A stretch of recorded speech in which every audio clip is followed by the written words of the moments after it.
감사합니다. 오늘 이 시간에는 그리스도 속죄에 대해서 말씀을 드리겠습니다. 우리가 그리스도 속죄의 교리에 대해서 이 진리에 대해서 알지 못하면 예수님과의 관계가 사실 성립될 수가 없습니다. 우리가 예수님을 구주로 받아들이는 것은 그이가 나의 속죄주가 되시기 때문인 것입니다. 그런 거로 우리가 예수를 믿는다고 하는 이것은 적어도 내가 하나님 앞에서 죄의 사유함을 받는다고는 대전제가 조건으로 내세워지게 되어 있습니다.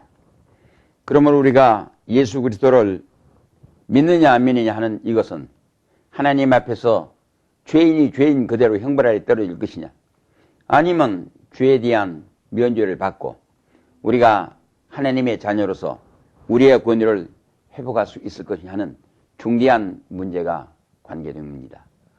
또 이제 우리가 강의에 앞서 먼저 알아야 할 것이, 천하인간에 다른 이로서는 구원을 얻을 수 없나니 구원을 얻을 만한 다른 이름을 우리에게 주신 일이 없느니라고 사도행전 4장 12절에 분명히 못 받고 있습니다. 그렇기 때문에 이 속죄의 교리 자체가 이 기독교 구원 진리에 대한 절대성을 말씀하고 있습니다. 바로 이것이 예수 그리스도 속죄의 죽으심에 의해서 되어진 하나의 역사적인 사건이고 오묘한 하나님의 섭리요, 하나님의 의지의 결단에서 나온 중대한 사건이기 때문인 것입니다. 그러면 이제 속죄의 원인과 필요성에 대해서 말씀을 해보겠습니다. 이 속죄의 원인은 어떻게 된 것이냐, 이제 우리는 알아야 합니다. 예수 그리스도께서 죄인에 대해서 가지시는 동정적인 사랑이 곧 속죄의 원인인 것처럼 표현되는 때가 가끔 있습니다. 그러나 이것은 예수 그리스도의 동정적인 의미에서, 그의 사랑의 의미에서 되어진 것이 아니고, 이것은 어디까지나 이제 성경에서는 말씀하고 있기를, 이 예수 그리스도 대속에 의해서 죄인을 구원하시려는 하나님의 기쁘신 뜻에서 출발해야 합니다. 다시 말씀드리면 내가 구원을 받게 된 것은 나의 요구도 아닙니다. 그리스도 동정도 아닙니다. 성부, 성자, 성령 삼위일체 하나님의 기뻐하신 뜻이 바로 이 속죄 사역을 하시게 됐다는 말씀인 것입니다. 그러므로 내가 하나님 안에서 구원을 받게 된다고 하는 이것은 바로 하나님의 기뻐하신 뜻을 이루어 됨이라는 말인 것입니다. 그런 거로 성경은 말씀하고 있습니다. 자기도 의로우시며 또한 예수 믿는 자를 의롭다 하려 하심이라고 로마서 3장 26절에 말씀해 주고 있습니다. 그런 걸 우리가 하나님의 기뻐하신 뜻을 따라서 우리가 예수 그리스도에 의해서 속죄함을 받는다는 이 말씀입니다. 그러면 왜 이 속죄가 필요하게 되냐 하는 속죄의 필요성에 대한 것을 우리가 알아야 합니다. 하나님의 공의가 인간의 범죄로 인해 가지고 파괴되어 버렸습니다. 깨뜨려 버렸습니다. 그러므로 우리들은 하나님의 공의를 깨뜨린 사람에게는 이 엄연한 죄에 대한 죄값의 추궁이 나올 수밖에 없습니다. 그러면 우리가 어떻게 해서 하나님 앞에 죄에 대한 용서함을 받을 수 있는가 하는 문제입니다. 그러나 여기에는 분명히 다른 방법이 없습니다. 죄를 대신해서 속량해 줄 수 있는 뭐가 있어야 합니다.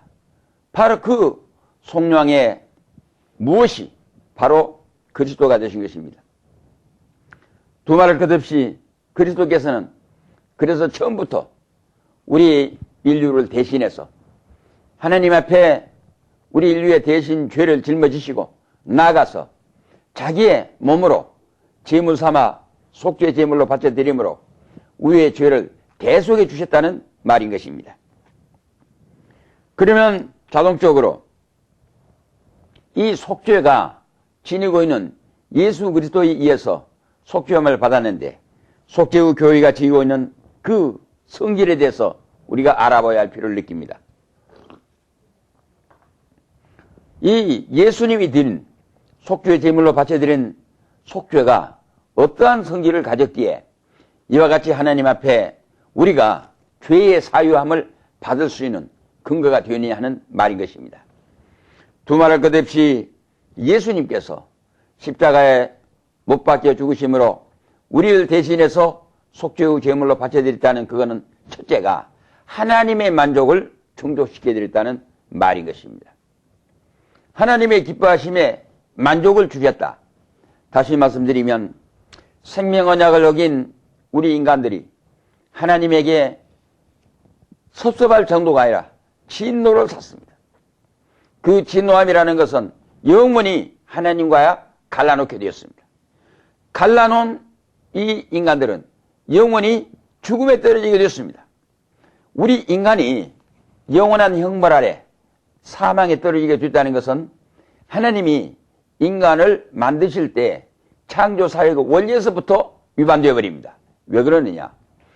우리 사람을 만드실 때 하나님의 형상, 하나님의 모양대로 만드셨다고 했습니다. 그 하나님과 같음에 대한 이 형상과 모양의 첫째가 죽지 않는 영원한 생명력이라고 했습니다. 그런데 우리 인간이 죽게 되어버렸으니까 이거는 하나님과 완전히 헤어졌을 뿐만 아니라 하나님에 대한 끝없는 분노를 일으키게 한 것입니다. 그런데 죄 없으신 하나님, 제2위 하나님이신 예수님께서 몸소 우리 만민들을 위해서 십자가에 못 박혀 죽으심으로 하나님 앞에 인간들의 죄를 용서함을 받을 수 있는 길을 열어주셨다 하는 이 사건 자체가 하나님의 만족을 채워드린 행위였다는 말인 것입니다. 그것은 이제 또한 대리적인 것입니다. 왜냐? 처음부터 예수 그리스도는 죄가 없으신 무죄하신 몸이라 했습니다. 무죄하신 하나님이 사람의 몸을 입고 오신 사람이라고 했습니다. 그러면 죄가 없는데 죄값으로 죽어야 할 그 사람을 사람들이 죽는 그 죽으심을 체휼했다 하니 이것은 대리적인 죽음이라는 말입니다. 다시 말씀드리면 이 대리적인 죽음이라는 말은 내가 죽을 것을 대신 죽었다는 것은 죄값으로 죽기 때문에 그 죄를 대신해서 죽어주셨다는 소위 대속 죽음이라는 말인 것입니다. 그러므로 이 속죄의 성질은 예수 그리스도가 첫째는 하나님의 만족을 채워주었다. 그 다음에 두 번째는 우리가 드려야 할 죄를 대신해서 속죄를 이제 받아내셨다 하는 이 말씀입니다. 그것은 그리스도의 순종입니다. 마지막으로 우리가 분명히 알아야 할 것은 예수님은 영원히 하나님으로서 죽지 않는 권세를 갖고 있습니다. 단순히 죽지 않는 권세만이 아니라 이제 죽일 수 있는 권세도 가지고 있습니다. 그런데 예수님은 스스로가 요한복음 10장에 가서 나는 선한 목자니라고 말씀하고 있습니다. 선한 목자는 양들을 위해서 목숨을 버리노라고 말씀하고 있습니다. 그런데 그 버리심이 즉 버리신다는 죽는다는 말입니다. 누구를 위해서? 양들을 위해서 죽는다는 말입니다. 그런데 그 죽는다는 죽음이 그냥 나지 못해가지고 피동적으로 끌려가서 힘이 없어서 잡혀 죽은 것이 아니라 그 말씀이 아닙니다. 나는 죽을 수도 있고 놓을 수도 있는 권리가 있어. 권세가 있지만은 내가 너희들을 위해서 죽노라는 말씀입니다. 죽음의 선택권이 예수님에게 바로 자신에게 있습니다. 그럼에도 불구하고 우리를 구원하시기 위해서 스스로가 죽음을 자초했다는 말씀인 것입니다. 우리는 예수님의 겟세마네 동산에서 기도를 상상해 볼 수 있습니다. 기도하시는 기도의 주제 내용이 무엇이었습니까? 아버지여, 할 수만 있거든 이 잔을 나에게서 멀리해 주시옵소서. 예수님이 이렇게 겟세마네 동산에서 기도할 때 기도의 내용이 단순하게 들립니다. 한마디로 요약되어 있습니다. 그러나 누가복음의 기자는 그렇게 기록했습니다. 예수님께서 아버지의 이 잔을 나에게서 물리쳐 주시옵소서. 그러나 내 뜻대로 마옵시고 아버지의 원대로 하옵소서. 이 기도를 하실 때에 눈물이, 땀방울이 핏방울과 맺혀서 바위 위에 떨어졌다고 이렇게 기록하고 있습니다. 정말로 예수 그리스도의 삼액체가 동시에 쏟아지는 애절한 기도를 하셨습니다. 이러한 자기의 한 사람으로서 죽음을, 죽지 않아도 될 죽음을 선택한다는 것은 참으로 어려운 일이었습니다. 그럼에도 불구하고 예수님은 결국 우리들을 구원하시기 위해서, 바로 나를 구원하시기 위해서 예수님은 죽음을 택하셨습니다. 그런 거로 십자가에 못 박혀 죽으실 때 가상 7연 7마디가 있는데, 마지막에 가서 내 영혼을 아버지 손에 부탁하나이다. 그 전에 이 자신을 부탁합니다. 그 전에 우리 인간을 위한 마지막의 말씀이 무엇입니까? 다 이루었다 하셨습니다. 율법의 요구를 충족시켜 주었습니다. 죽어야 할 인간들을 대신해서 죽음으로써 이제 삶을 찾아올 수 있는 길을 열어주신 것입니다. 사람의 몸을 입으시고 이 땅에 오신 예수 그리스도의 직무가 이제 이것으로서 완성이 된 것입니다. 그런 거로 이제 다 이뤘다고 하신 것입니다. 그런 거로 그는 바로 예수 그리스도 십자가에 못 박혀 죽으심은 하나님의 만족을 제외대로 하나님께는 만족이요, 우리에게는 대리적인 속죄예요. 그리스도 자신에게는 죽기 위해서 오신, 즉 스가랴서 6장 13절에 나온 평화의 인원에서 시행자로서 오신 그리스도께서 마지막 죽으심으로 이제 하나님의 그 언약, 구속 언약에 대한 순종을 완성했다는 말씀이 되는 것입니다. 그러므로 이 예수 그리스도의 죽음이라고 하는 것은 자신의 편에서 보았을 때는 능동적인 선택의 길이었습니다. 그러나 하나님 편에서, 하나님 안에서 삼위의 소위 평화의 인원의 그에 있을 때는 순종이란 피동적인 의미에서 예수님은 죽어 가셨다는 말씀인 것입니다. 그러면 이 시간에는 또 속죄의 범위에 대해서 말씀을 드리지 않을 수가 없습니다.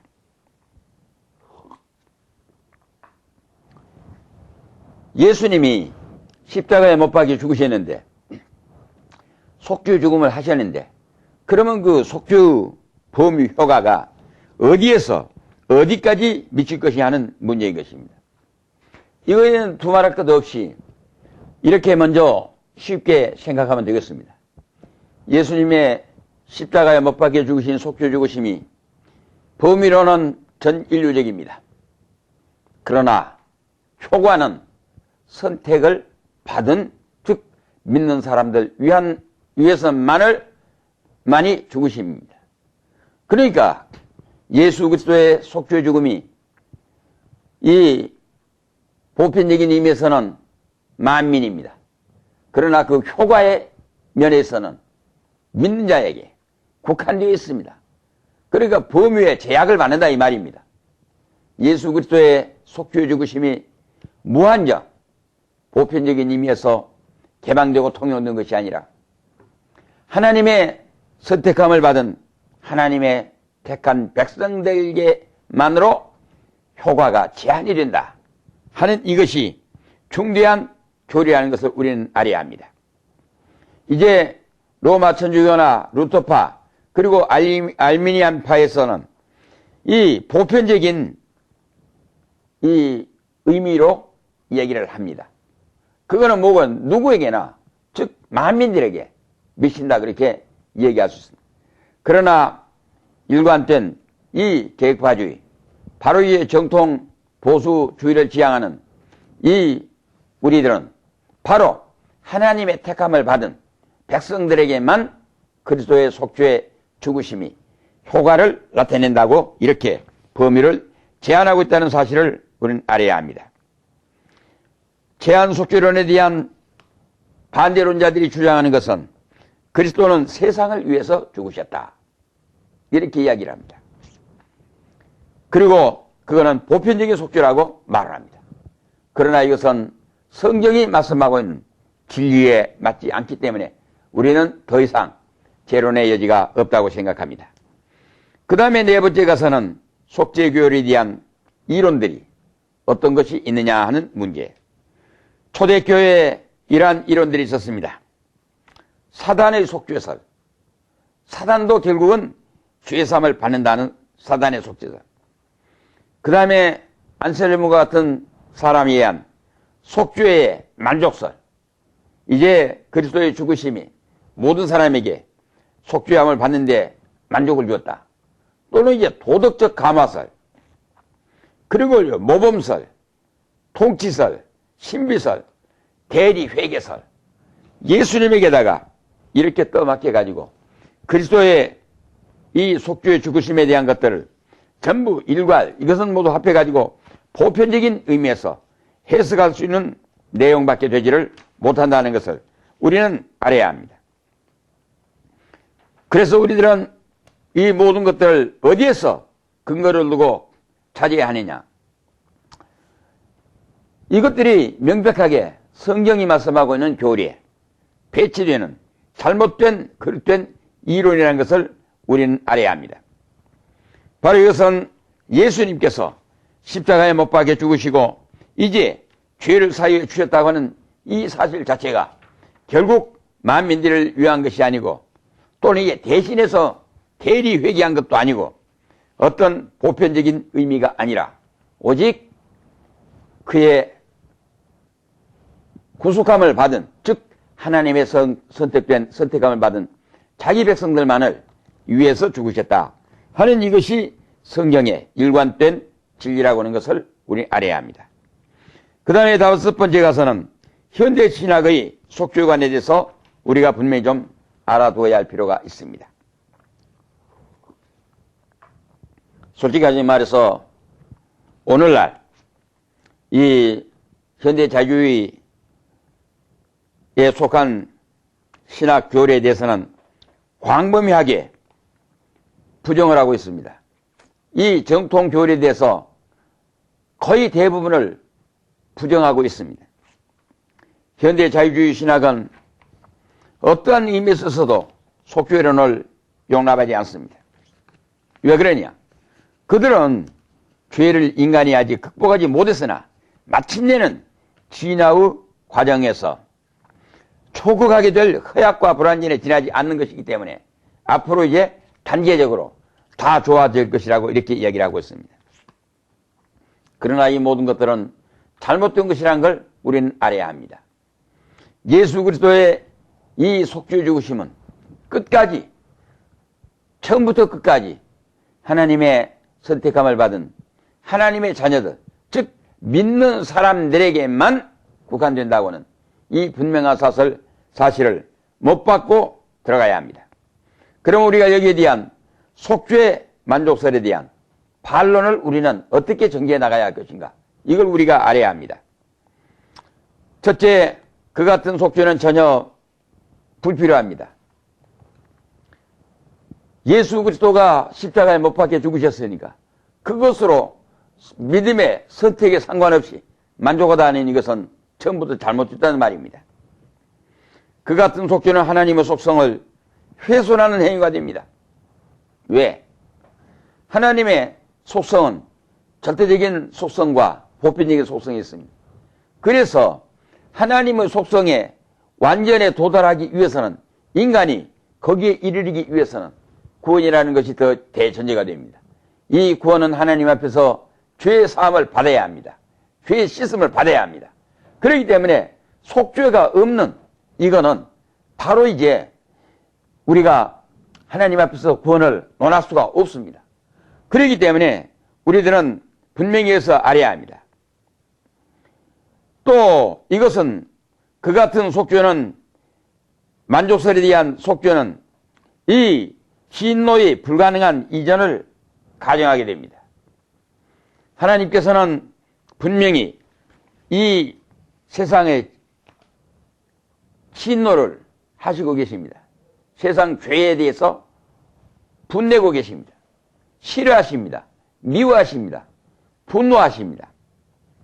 그런 거로 여기에는 분명히 예수 그리스도의 속죄를 통해서 우리 사람들 하여금 믿음에 이르게 하고 그 속죄를 나의 것으로 받아들이는 믿음을 받아들여서 그것에 의해서 하나님께서는 우리들에게 이제 이 속죄의 사실을 인정해 주시고 하나님의 자녀된 증거의 표로 삼는다는 걸 우리는 알아야 합니다.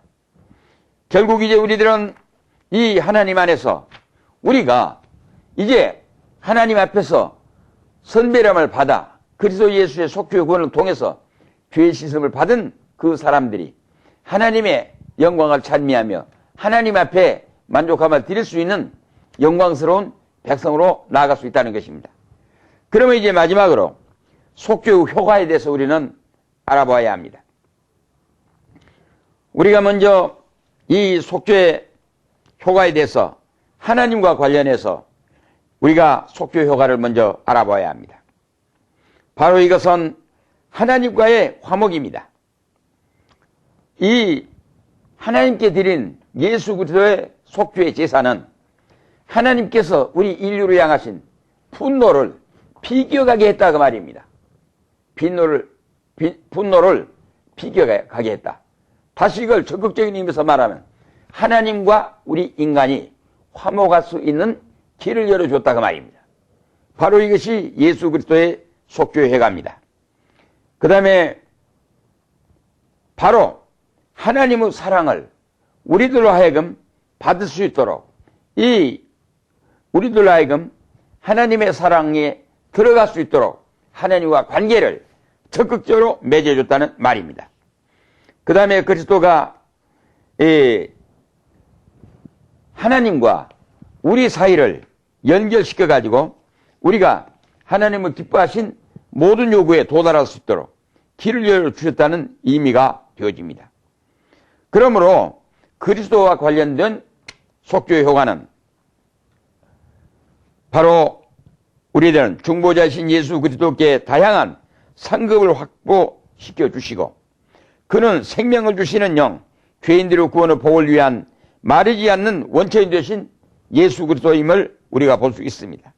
그러므로 중보자 예수 그리스도께서는 다음과 같은 이 속죄의 죽으심으로 인해서 보상을 받게 되었습니다. 바로 이것이 우리들에게 효과는 하나님과의 화목이라고 하나 지운데 예수 그리스도에게는 어떤 보상이 있었느냐? 하나님으로부터 보상을 받게 됐다는 말인 것입니다. 어떠한 보상을 받게 됐느냐? 바로 영광 속에 있는 모든 것을, 즉 하나님의 모든 영광을 예수 그리스도가 받아 누리도록 하셨습니다. 그 다음에 그의 백성들에게 베푼 모든 충만한 은혜를 이제 하나님께서 베푸신 은혜를, 충만한 은혜를 그리스도와 함께 누릴 수 있도록 이와 같이 충만하심을 베풀어 주셨습니다. 그 다음에 그의 신비적인 은사, 이걸 베풀어 주셨습니다. 그리고 그의 통치하에 있는 모든 세계가 전부 그리스도에게 이제 다 귀속할 수 있도록 해 주셨습니다. 그 다음에는 죄인에 대한 속죄 효과가 어떻게 나타나느냐? 바로 두말할 것 없이 죄인들을 죄에서 속량해 가지고 구원을 확고하게, 견고하게 해 주셨습니다. 그 다음에 속죄받은 받는 자들의 유익을 확보해 주셨습니다. 적어도 우리가 예수를 믿고 하나님 안에서 복을 받는다는 것은 이런 의미에서 중대한 뜻을 갖습니다. 그 다음에 가서 하나 더 생각해 볼 수 있는 것은 그리스도의 속죄의 범위입니다. 아까 전에 이야기 드린 바 있습니다. 전 시간에 말씀드린 바와 같이 예수 그리스도의 속죄 죽음의 범위는 그 범위로 보았을 때는 전 인류적인 것 같습니다. 그러나 우리는 효과를 기준으로 해서 설명을 해야 합니다. 다시 말씀드리면 속죄의 죽으심이 예수님 속죄의 죽으심 자체가 만민을 위한 속죄의 죽으심입니다. 그러나 그거에 대해서는 속죄의 효과를 받지 못했을 때는 아무 쓸데가 없이 의의가 없습니다. 그러므로 성경은 우리에게 이렇게 제한된 속죄의 죽음의 그 성격을 이렇게 설명해 주고 있습니다. 첫째는 자기 백성에게만 효과가 있습니다. 자기 백성이라는 것은 하나님의 선택된 자를 이루는 말입니다. 다시 성경은 두 번째 자기 양들이라 했습니다. 이 자기 양이라고 하는 것은 하나님의 자녀들을 향해서 양으로 묘사할 때, 예수님을 목자로 할 때 우리들은 하나님의 어린 양이라고 했습니다. 그러면 이 예수님의 죽으심은 자기 양들을 위해서 죽었다. 자기 양들. 그 다음에 세 번째는 자기의 교회를 위함이라 했습니다. 우리가 전부 교회 구성의 일원이 됩니다. 우리가 교회를 이룰 때는 하나님의 교회입니다. 이 하나님의 교회는 곧 자기 교회입니다. 누구? 예수 그리스도의 교회입니다. 예수 그리스도의 교회를 바울 선생님은 사도행전 20장에 뭐라고 표현했느냐? 피로 값주어 세우신 자기 교회라고 했습니다. 바로 이 말씀은 예수 그리스도의 속죄 죽으심은 교회에 대해서 이 교회를 사기 위해서 피를 흘리셨다. 그러면 이 교회는 뭐냐? 하나님의 자녀들의 모임체입니다. 모임의 공동체, 바로 이것이 교회입니다. 그러면 이 교회의 기초는 어디에 시작하느냐? 두세 사람이라도 모이는 그들 중에 내가 함께 있음하고 약속하신 마태복음 18장 18절에서 20절까지 말씀에 근거합니다. 그런 거로 우리가 앞으로도 이야기하겠습니다마는 교회의 성격을 우리가 논할 때에 교회라고 하는 것은 두세 사람이니까 혼자 있을 때가 아니고 두 사람이 있을 때부터 교회입니다. 그러면 두 사람이라는 것은 사회성, 공동성을 이야기합니다. 어디에서부터 시작되느냐? 가정입니다. 가정은 그러면 어디에서부터 시작되느냐? 부부입니다. 일남일녀가 합해서 모이면 부부가 됩니다. 부부는 함께 살고 함께 먹고 함께 잠자고 이불 속에 같이 잠잡니다. 어디까지나 이거는 가정의 법칙이고 도리고 윤리이고 상식입니다. 그러나 그 두 사람이 옷을 정제해서 입고 성경 찬송 펼쳐놓고 하나님 앞에 예배를 드립니다. 그러면 바로 그것이 교회입니다. 하나님의 자녀들이 모여서 하나님 앞에 예배드리는 그 자체, 그 모임체, 그것이 교회입니다. 그러면 예수님께서 이것을 위해서 십자가에 못 박혀 죽으셨다는 말입니다. 그런 거로 우리가 가정예배가 소중합니다. 왜 소중하냐? 우리가 부부가 살 때에 평상시에는 평범한 보편적인 의미에서 가정일 뿐입니다. 그러나 두 사람이 모여서 하나님 앞에 예배드리고 기도를 할 때는 이미 그거는 가정의 교회로 바꿔집니다. 거룩하고 신비한 하나님의 바로 예수 그리스도 피로 값주어 세우신 예수 그리스도의 속죄 죽으심이 그 예배 안에서 신비한 하나님과의 관계를 이루게 해주시는 그 거룩하고 아름다운 결과로 나타난다는 말입니다. 그래서 바로 그리스도께서는 이러한 자기 교회를 위해서 죽으셨다고 하는 사실을 성경은 우리에게 말씀해주고 있습니다. 그러므로 여기서 제가 마지막으로 여러분에게 다시 한번 권해드리는 것은 예수 그리스도께서는 나의 죄를 속하기 위해서 죽으셨습니다. 자기 양들을 위해서 죽으셨습니다. 그러나 교회를 위해서 죽으셨습니다. 그 교회는 여러분이 가정마다 가정 예배를 통해서 거기에서부터 시작되는 바로 그 교회라는 말입니다. 오늘은 여기까지 마쳐드리겠습니다. 감사합니다.